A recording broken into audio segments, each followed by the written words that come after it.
Welcome back. Halftime continues in Williamsburg. Old Dominion with a 8-point advantage after 20 minutes of play.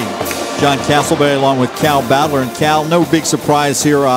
Old Dominion doing the number on the glass. Just that's why they've got an 8-point advantage right now. Well, they've definitely done it on the glass, and they've done it inside. And that's exactly what their strengths are. And so that's what you expect. William and Mary kind of hanging around because of their ability to shoot the basketball. So both teams doing what they do best, and that's where we are in the game right now. Yeah, this is a very important ball game because it is February. We are looking at the standings, and keep in mind that the first 4 teams in the standings in the CAA get that first day bye. They don't have to play on Friday, so if you're going to win the championship, it's a whole lot easier to win 3 games in 3 days than 4 in 4 days. And George Mason got a win last night. They've got the lead over VCU, but just look at the loss column and see what breaks down. Well, absolutely. You take a look at the top 2 there, George Mason and VCU right there. Now, Old Dominion and Hofstra, both teams playing tonight, both teams tied, so a very important game going on right now for that 4th spot. And keep in mind, Drexel, only 1 game back in the loss column, owns the tiebreaker over Old Dominion because the only time they played this year, they played up in Philadelphia.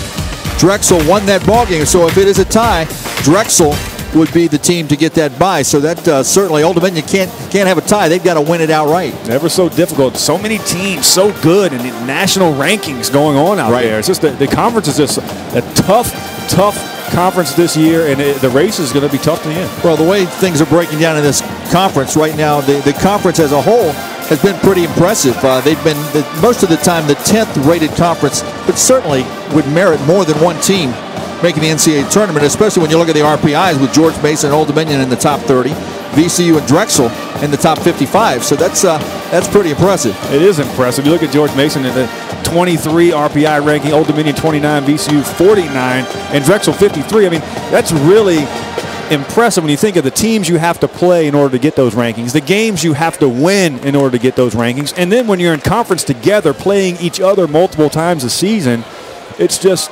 incredible and gives the conference that much more strength. And now coming down the stretch, you know, it's all meat and potatoes time. Well, and while everything is in conference with the exception of next weekend when you have the Bracket Busters, that will be a huge opportunity for a lot of teams in this conference, including Old Dominion, who has Cleveland State Sunday afternoon in Bracket Busters. Cleveland State, one of the better teams in the country in terms of just sheer wins and losses.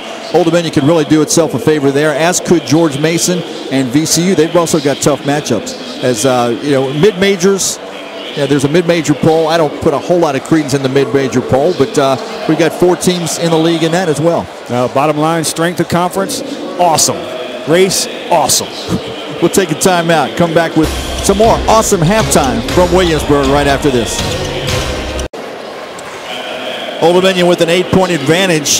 They shot the ball fairly well, but it was really their defense. They held the Tribe without a field goal the last 5 minutes and 13 seconds of the first half, thus the 8-point advantage for Old Dominion right now.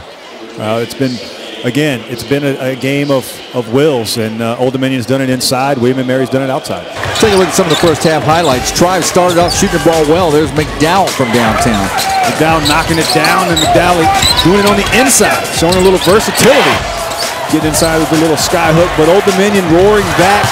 Get Bazemore on the open floor, getting a steal with the smash, and then Keon Carter, the big fella, 6'9", shooting the gap, taking it to the cup for the layup. But the story has really been inside, establishing the interior and using their size. Chris Cooper with the pass from Purcell over the top, getting the easy 2.